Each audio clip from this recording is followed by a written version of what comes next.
Ontario Premier Doug Ford has some tough choices to make as he decides which businesses can reopen, while the province reports a single-day record in new coronavirus cases. The province is planning to lay out a framework expected today with specific criteria to impose regional COVID-19 restrictions that may allow now shuttered shops to open their doors. 11 Toronto area mayors said in a letter yesterday they support the plan, but called on the Premier to allow businesses closed under modified Stage 2 measures to unlock their stores and remain open. Last month, Ontario ordered Stage 2 restrictions set to expire this weekend in Toronto, Ottawa, and Peel region that closed gyms and banned indoor dining at restaurants and bars, with the York region added to the list of hotspots on October 19th. Ontario is reporting an unprecedented 1,050 new cases of COVID-19 today and 14 new deaths due to the virus. About 80% of the new cases were in the hotspots of Toronto and the surrounding regions of Peel, Halton, York, and Durham. The Chippewa County Health Department is reporting 13 new cases of COVID-19. The new total takes weekend numbers into account, which includes 2 new recovered cases. So far, the county has seen a total of 201 cases and 88 recoveries, leaving 113 active cases. The health department continues to remind everyone to practice social distancing, wash your hands frequently, and wear a mask when possible. Premier Doug Ford says the shortage of flu shots in Ontario is a sign that more people than ever are getting them. His comments came hours after a major pharmacy chain temporarily paused its vaccination program because of supply issues. Rexall said it was making efforts to secure more flu vaccine doses promptly and promised to update its customers via email and at online posting when flu shots were again available. Ford said the significant uptake of flu vaccines showed the campaign was a success, but he also appeared to blame Rexall for the supply shortages. A spokesman for Rexall, however, pointed out that the vaccine supply is determined and allocated by the province's Ministry of Health and Long-Term Care. Despite Ford's public call-out, Rexall says it's looking forward to continuing to work with the Ontario government. We're going to win the state of Michigan so easily. We want to do it just like last time, but let's give me a little bit more margin than that if you don't mind.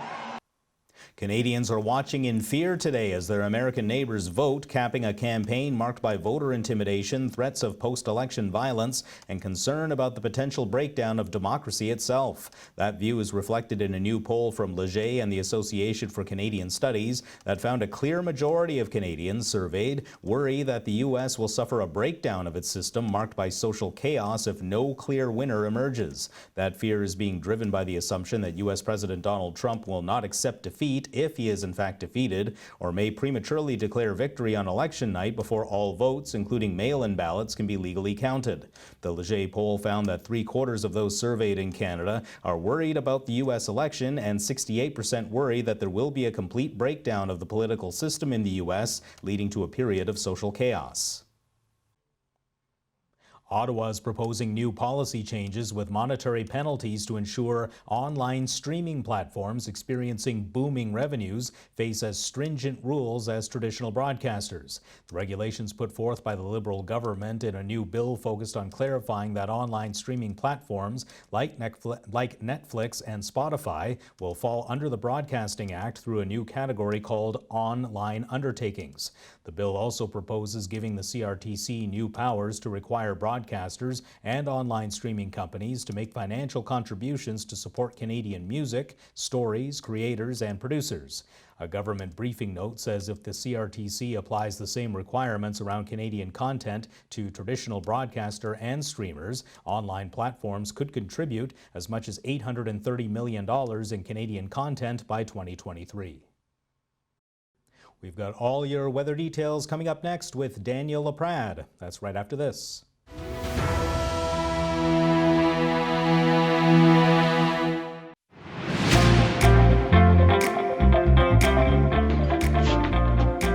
You know what?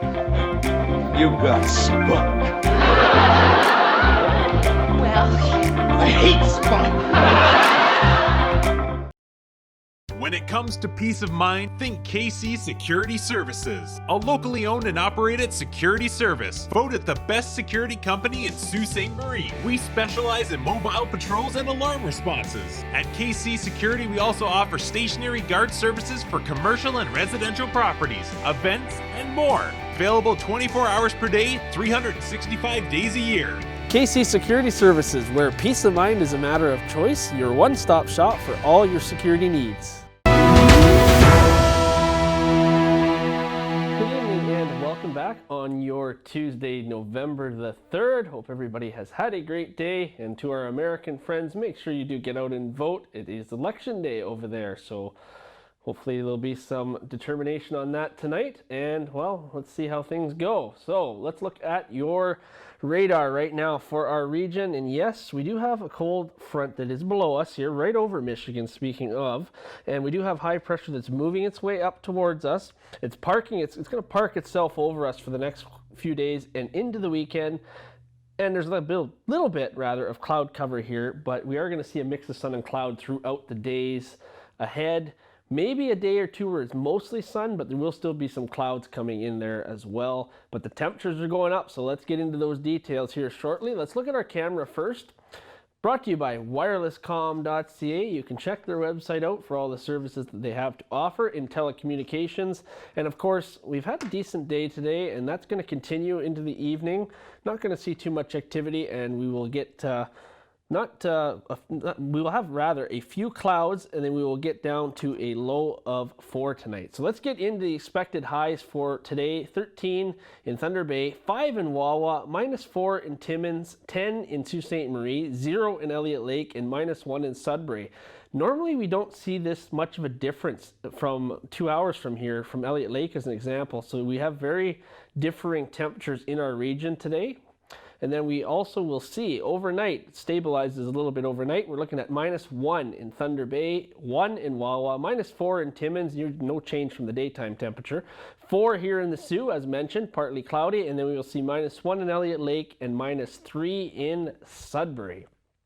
So this is what's coming up over the next 3 days. And yes, it's pretty simple. We got a mix of sun and cloud for most of the forecast here, other than mostly sunny on Thursday. We're looking at highs of 15, 13, and 17, and we are going to see lows between 8, going down to 5 on Thursday, and then back up to 7 overnight on Friday. Now, these lows are normally what our daytime highs are for this time of year, so we're well above seasonal. In fact, our normals are 6 as your high.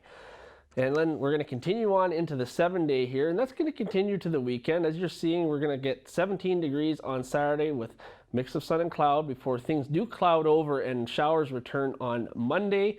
Still 17 degrees, but then we're going to drop to 9 on Tuesday. And then going forward from there, we are going to see temperatures drop down to more normal, cooler November temperatures that we're used to. So our overnight lows, though, are not going to get anywhere near freezing for a while. We are going to see it hit 10 degrees by Sunday and then drop down to 3 on Tuesday. So not a bad weekend coming up. I picked a great weekend to be off. So this photo is our Weather Watcher photo sent in by Gerald Saunders in Goulds, Newfoundland. And these are from some crows that are distancing themselves. So thank you very much, Gerald, for sending that in. If you do have weather photos or videos related to the weather, send them in to ontvweather@gmail.com and include your name and location. They go up on First Local, and they also go up on the newscast here, as well as on SiouxOnline.com, which pushes it to our social media sites. So you'll get all kinds of exposure. And we do get photos from everywhere. We're getting them from all parts of the country, as well as in different countries like the Netherlands. So thank you to all our viewers that are from local and from afar. So we appreciate that. I will be back in the morning with Chris. Mike will be back right after this break with more news. Have a great night.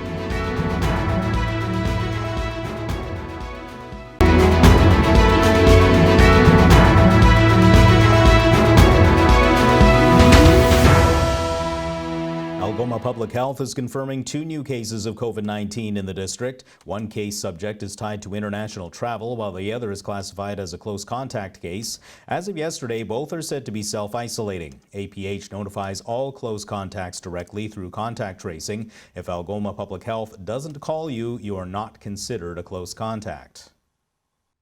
The town of Aylmer, Ontario has declared a state of emergency ahead of a planned protest against COVID-19 restrictions on Saturday. Mayor Mary French moved the town of nearly 7,500 people to high alert this afternoon, while Aylmer police said the step was taken in anticipation of an anti-masking freedom march. The declaration was made as a result of the potential for civil unrest and service disruptions related to the planned protests and demonstrations. French said in a statement to the town that the state of emergency conveys the seriousness of the situation and will help the municipality access funding. She also pointed out that it may help residents with insurance claims. A soon-to-open tattoo business was the victim of a break-and-enter late Halloween night. According to Ascension Inc. tattoo owner Gary Dark, the total amount stolen was around $3,000. The suspects went through 2 doors in order to access the shop, including a steel door. Stolen items include a computer, decorative knife, and bear art, among other things. Sault Ste. Marie police are investigating, and they're asking anyone with any tips related to the theft to contact them or Crime Stoppers. Sault police have arrested a teenager in connection with a vehicle theft. They say the suspect forced his way into a vehicle parked in the 300 block of Elizabeth Street, located a key, and tried to start the vehicle. Police were called and found the accused still inside the vehicle trying to start it. 19-year-old Jesse Audette was arrested and charged with motor vehicle theft and mischief. A group of 16 Canadian artists is getting behind a social media campaign to raise awareness of hand gestures that may be used by people experiencing abuse in the home. For the Signal for Help campaign, timed for National Domestic Violence Awareness Month, each artist created their own interpretation of hand gestures a domestic abuse victim may use when seeking help. The campaign was introduced earlier this year as a way for people to discreetly communicate over video call that they would like someone to check on them. The Instagram artwork intends to draw more attention to the concept in hopes that users will tag 5 of their friends on social media, exposing the symbolic hand gesture to more people. The United Nations has called violence against women and girls during the COVID-19 crisis a shadow pandemic as social isolation and concerns over health, safety, and financial security increase tension. 2 people have been arrested following a police pursuit in Garden River. Members of the Anishinaabe Police Service attempted to arrest a local band member on several outstanding warrants. The person fled police, beginning a pursuit within Garden River and continuing along Highway 17B towards Sault Ste. Marie. Police say the vehicle veered off the highway onto a gravel path adjacent to some train tracks continuing southbound. When the vehicle came to a dead end, the suspect and a passenger fled the vehicle on foot. Officers eventually located the suspect, 34-year-old Myron Jones, and arrested him. His passenger, 28-year-old Misty Duplanty, surrendered to police. Jones is charged with flight from police, dangerous operation, and possession of fentanyl, among other charges. Duplanty was charged for obstruction. Conservative leader Erin O'Toole is calling for the Liberals to put a pause on federal audits of small businesses hit hard by COVID-19. He says too many small and medium-sized businesses are struggling to survive during the pandemic and still have been hit by what he calls unfair audit requests from the Canada Revenue Agency. O'Toole says his party will use his time on the House of Commons agenda today to also propose changes to the federal wage subsidy and commercial rent relief programs. O'Toole says many small businesses, such as restaurants and the tourism sector, have been asking unsuccessfully for months for extra help through the federal wage subsidy program to keep employees on payrolls. I'm Mike McDonald. We have more news and weather coming up.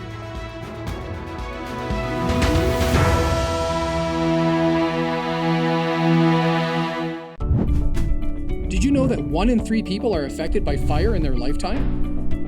Or that 1 in 3 fire deaths happen in homes with no working smoke alarms? You may have just seconds to safely escape a fire in your home. That's why early detection of fire is absolutely vital. Only working smoke alarms provide those precious seconds you and your family need to safely escape. Install smoke alarms on every story and outside all sleeping areas of your home. For added protection, install a smoke alarm in every bedroom. Test smoke alarms monthly by pressing the test button. If the alarm doesn't sound, install a new battery.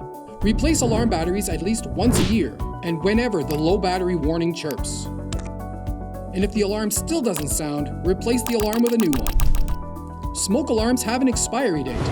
Remember to check the back of the smoke alarm for dates of manufacture. Replacement is within the time frame on the manufacturer's instructions. In most cases, 7 to 10 years. Always replace expired alarms. Remember, it's the law in Ontario to have working smoke alarms on every story of your home and outside all sleeping areas. Failure to comply with the Ontario Fire Code requirements could result in a fine or even jail time. So protect yourself and your loved ones by ensuring that all your smoke alarms are functional and up to code. For more fire safety information, please visit www.saultstmarie.ca/firesafe.